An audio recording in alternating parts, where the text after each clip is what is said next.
You will hear a number of different recordings, and you will have to answer questions on what you hear. There will be time for you to read the instructions and questions, and you will have a chance to check your work. All the recordings will be played once only. The test is in 4 sections. At the end of the test, you will be given 10 minutes to transfer your answers to an answer sheet. Now, turn to Section 1. Section 1. You will hear a conversation between a representative whose name is Dawn and a prospective member of an automobile club. First, you have some time to look at questions 1 to 6.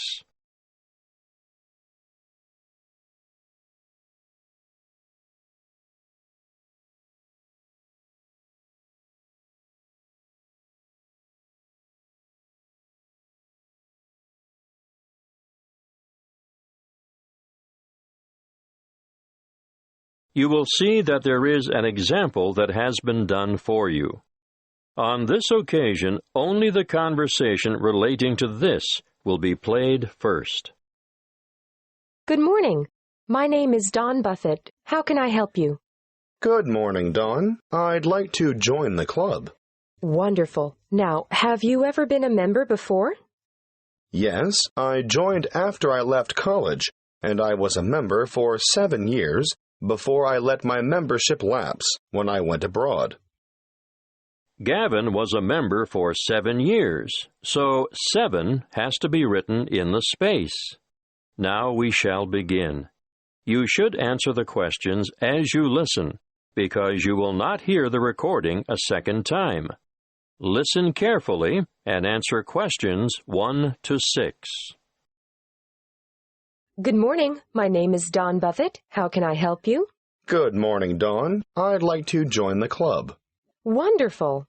Now, have you ever been a member before? Yes, I joined after I left college, and I was a member for 7 years before I let my membership lapse when I went abroad. Do you have your old membership card? No, sorry. I threw it out when I moved. Have you got any other form of identification on you? I've got my driver's license, and my passport, and a couple of bank cards. The license will be perfect. Here you are. Thank you. Oh, the photo is not a very good likeness, is it? No, I've shaved off the beard and cut my hair since that was taken. I'm going to have to make a note of some of these details, and I'd like you to correct me if any of them have changed. Obviously, the number here will be the same. AY916310. Look, you've copied it down wrongly. It's AY196310. Thank you. I'm glad you picked that up.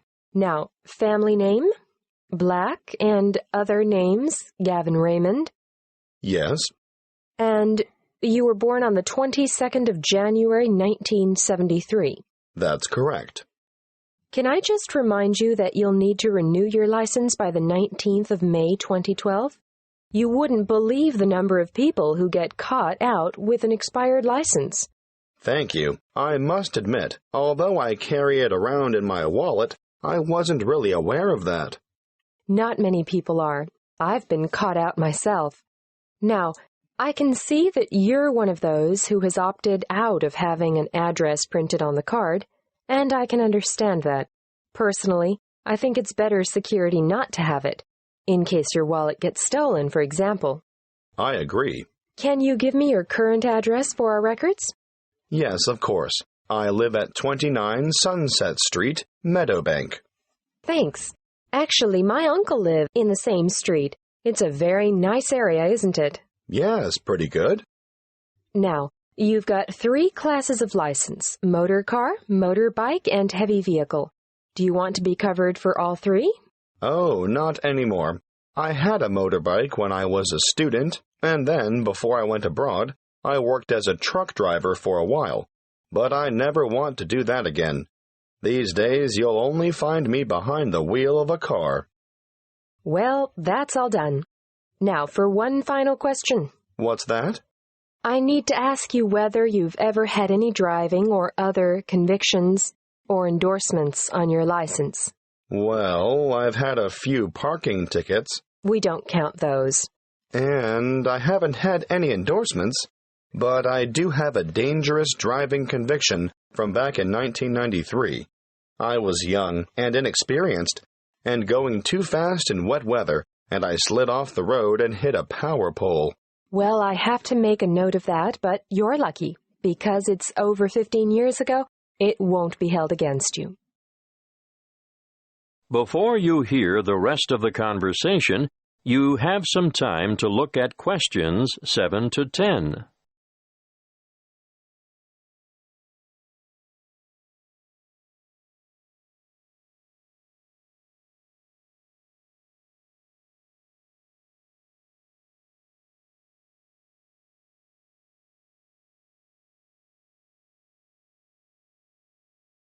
Now listen and answer questions 7 to 10.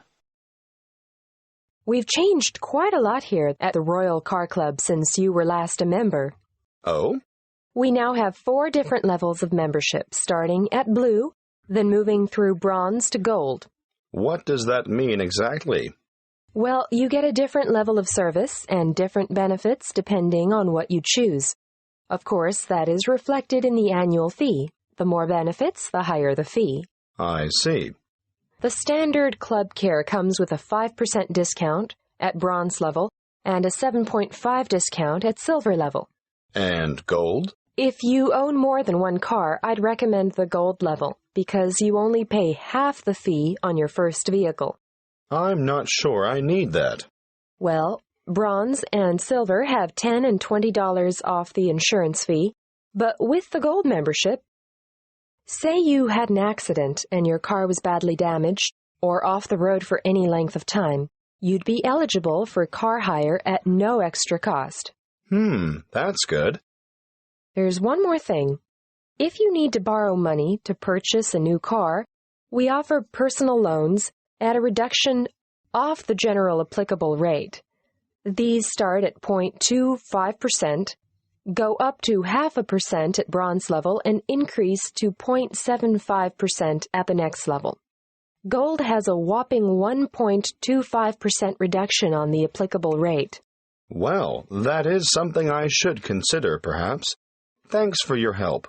I'll think it over and let you know. That is the end of Section 1. You now have half a minute to check your answers.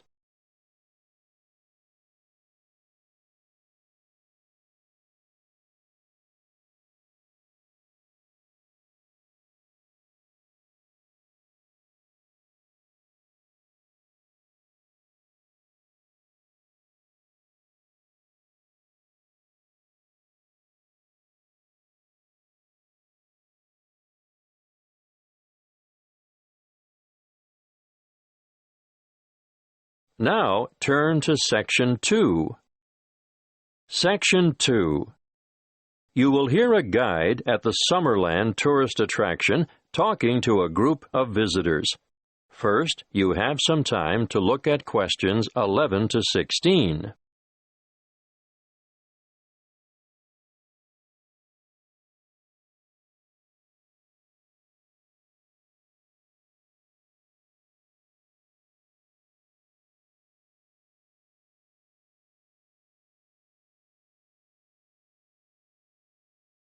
Listen carefully and answer questions 11 to 16.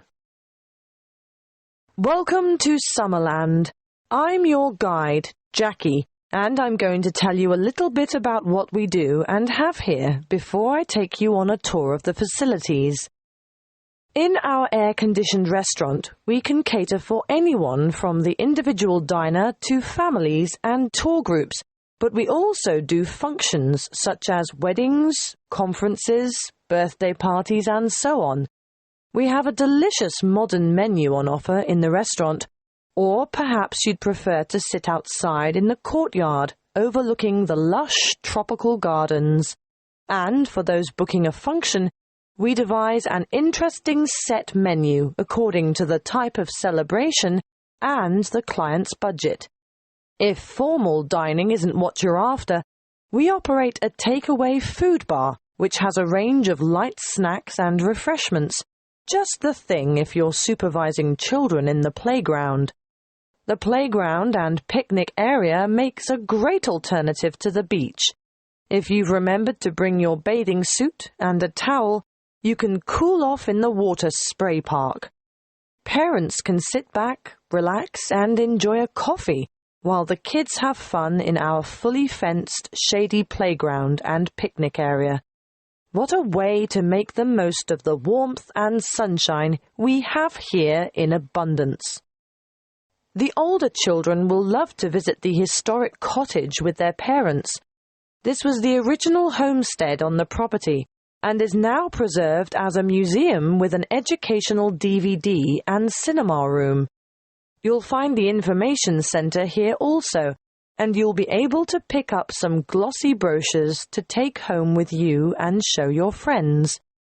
Don't worry, we have more than enough leaflets for you to take home. Visit the gift shop and you'll find an enormous variety of local products, fine foods and handicrafts on sale. Some say that this is the best displayed and priced shop in the region. There is more to be admired and purchased in the garden nursery, which has an extensive range of flower pots, indoor and outdoor plants, statues, and all kinds of other garden accessories to adorn any home or garden. While we're on the topic of gifts and such, I must mention the woodcrafting shed and urge you to take a look at the amazing products that the woodcrafting team produces there. You'll be able to watch them at work and buy anything they've made. The toys they produce are not only original, but some of the finest craftwork you'll ever see.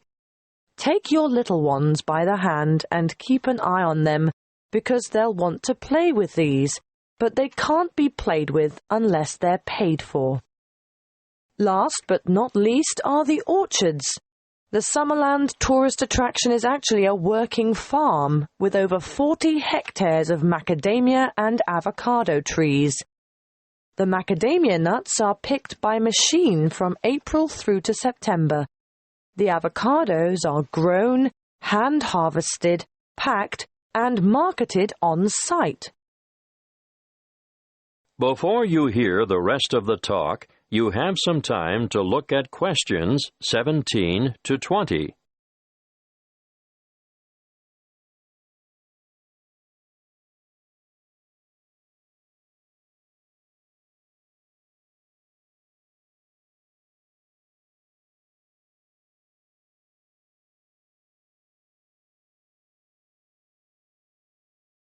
Now listen and answer questions 17 to 20. Now, are you all set for the tour? We'll leave the car park and walk in an easterly direction towards the administration building with the parking spaces outside. We won't go into the admin building because there's nothing much to see there. Instead, we'll walk in a northeasterly direction towards the museum. But before we get to it, we're going to turn right, walk past it, and go into that enormous building to watch how the avocados are graded and packed. Well, what did you think of that? Those packers have to work very fast, as you can see. Now, as we come out of this building, we'll go to our left and around the back towards the cool room. Of course, this is where all the fruit is stored after packing. There are a lot of boxes of fruit in there. Nothing very interesting to look at, but we will stop at the other building to see how they make the cardboard cartons. See how everything is mechanized, so there is very little labor involved? I'm intrigued by how those machines operate, just like clockwork. It does get very hot in there, though, doesn't it? Which makes the thought of a peek inside the cool room quite attractive. But no, we'll skip that and make towards the building in the far northeastern corner of the facility, where they take the husks off the macadamia nuts. It's quite noisy, but absolutely fascinating. Now we'll take a shortcut heading west through the orchard to the woodcrafter's workroom and shop, and I'll give you a few minutes to browse. Take note of where this is because I'm sure you'll want to come back here later this afternoon in your free time. Is everyone still with us? Right, let's go south now and take a leisurely walk through the picnic and playground area with the water feature. But we want to end up over at the garden shop at the northern end of the car park. We'll have to walk through the little gift shop first to gain access to the garden shop, and I'm sure you won't be able to resist getting some nice little presents for the folks at home. Are you ready for lunch now? I know it's been a whirlwind tour, but the restaurant has us booked in for 12:30, and after that, you're free to take your time wandering around until the bus leaves at 3 p.m. That is the end of Section 2. You now have half a minute to check your answers.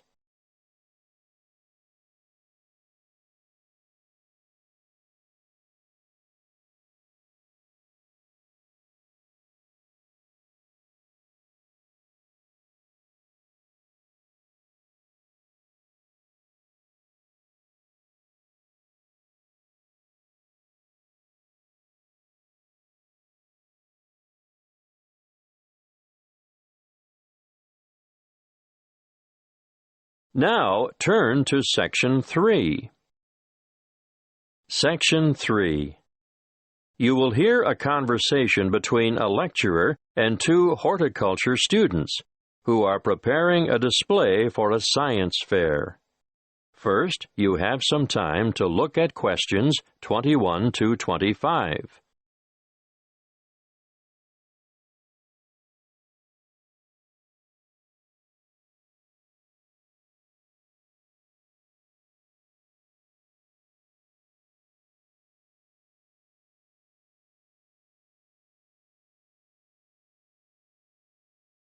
Listen carefully and answer questions 21 to 25.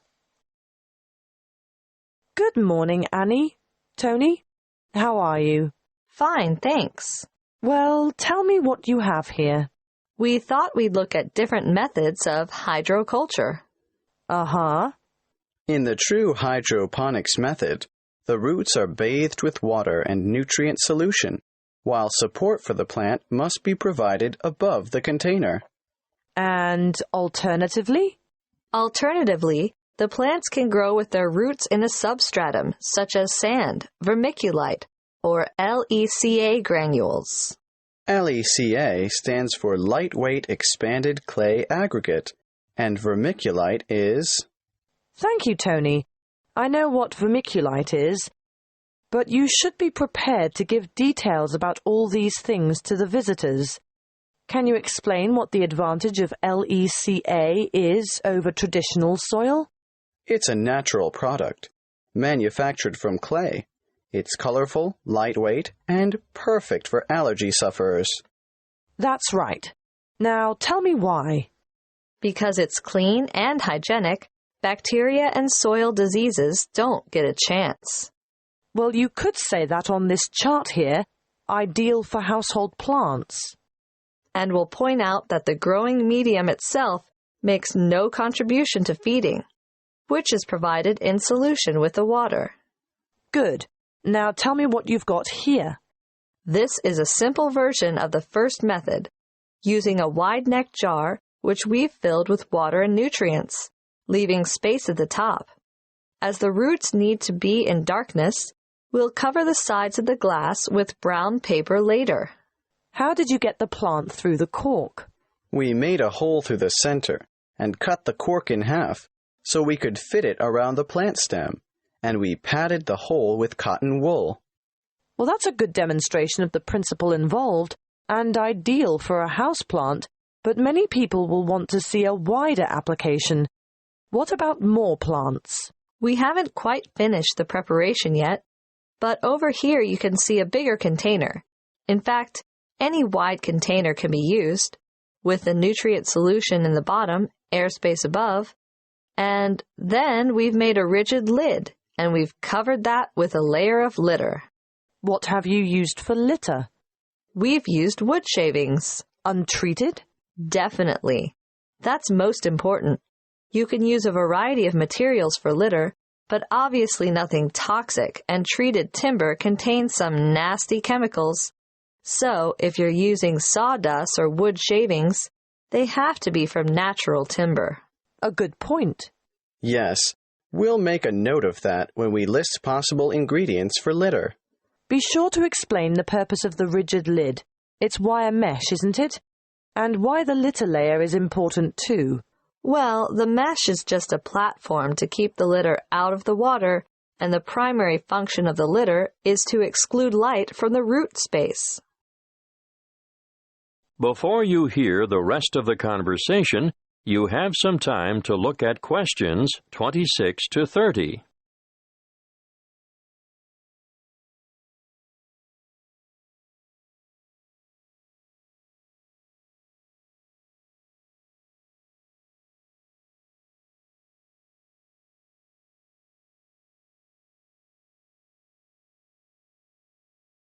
Now listen and answer questions 26 to 30.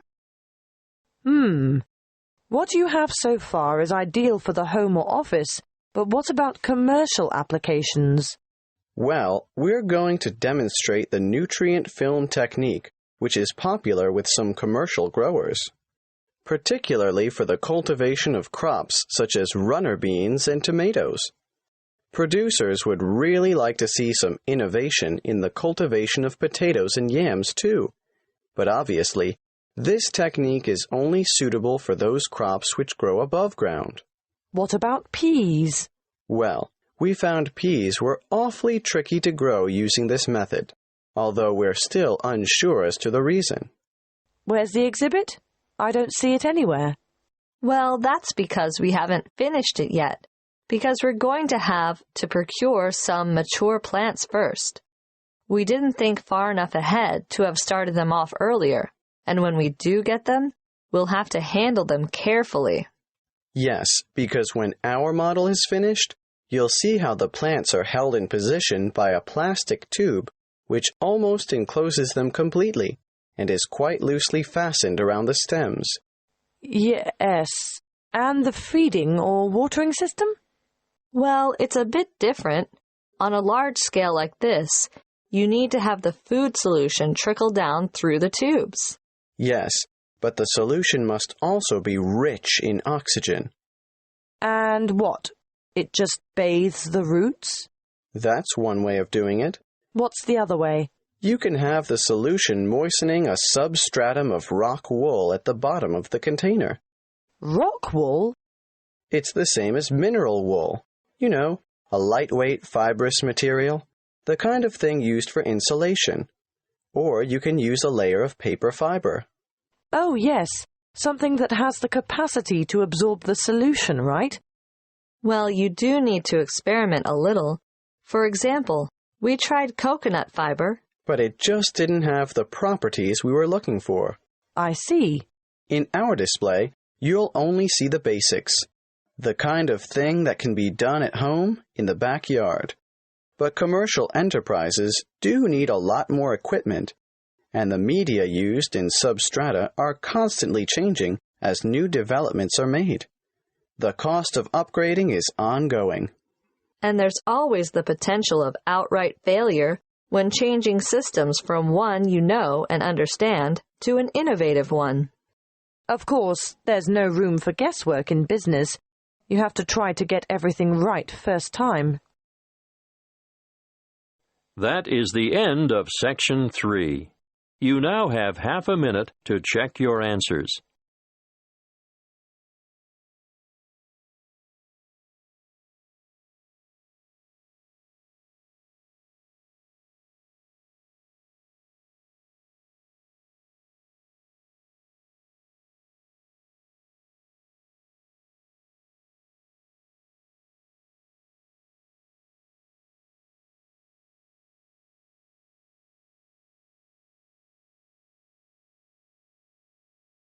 Now turn to Section 4.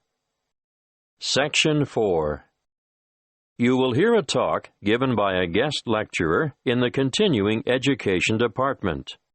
First, you have some time to look at questions 31 to 40.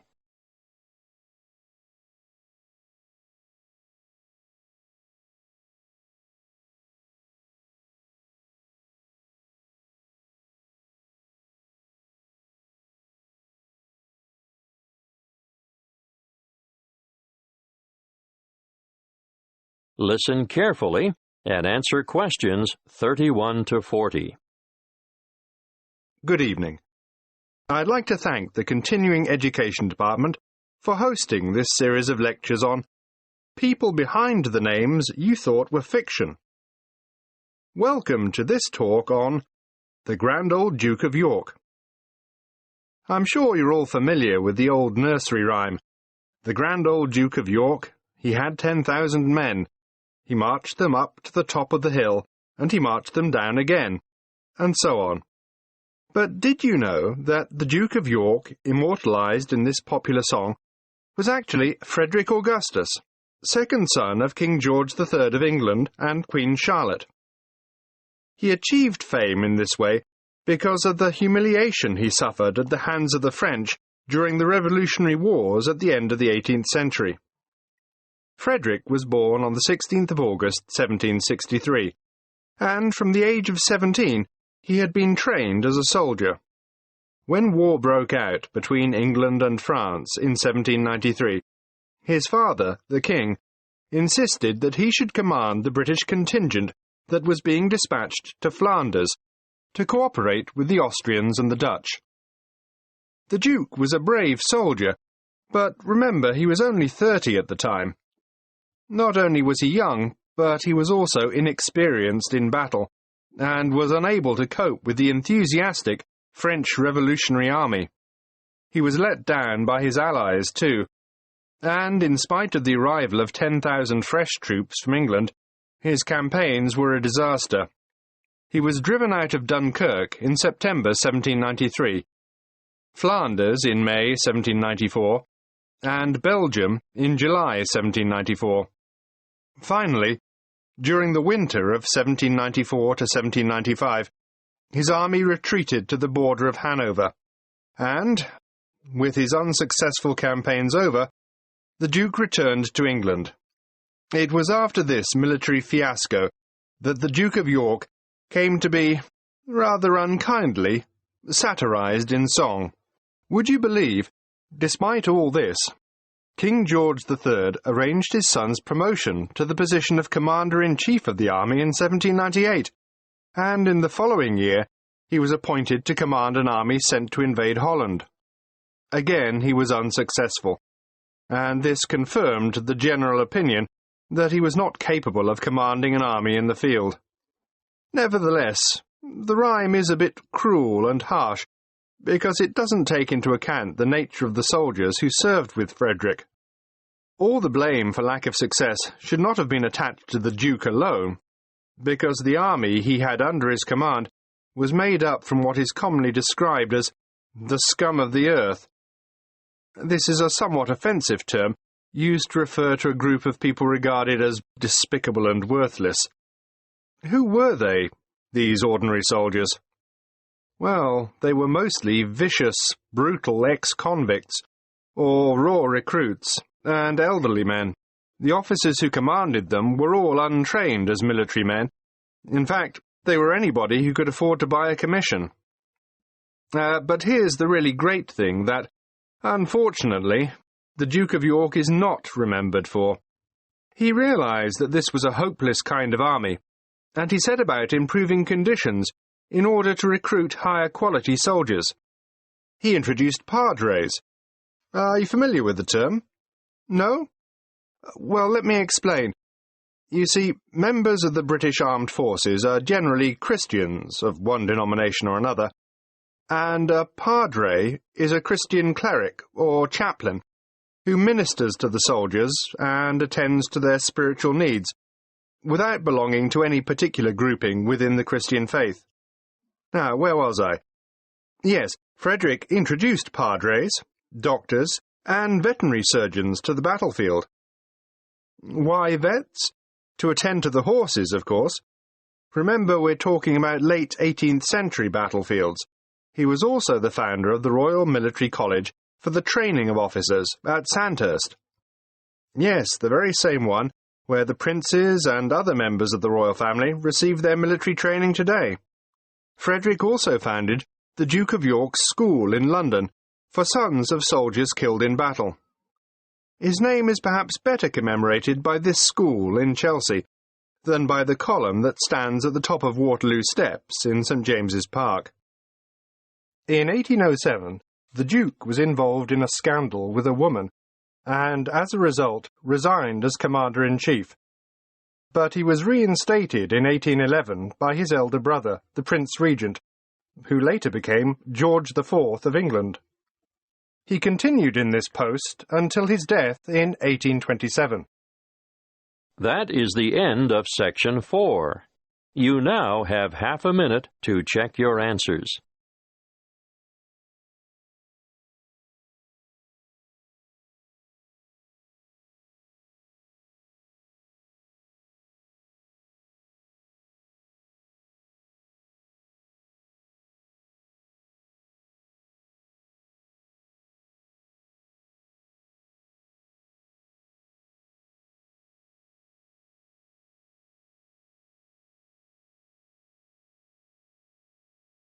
That is the end of the listening test. You now have 10 minutes to transfer your answers to the listening answer sheet.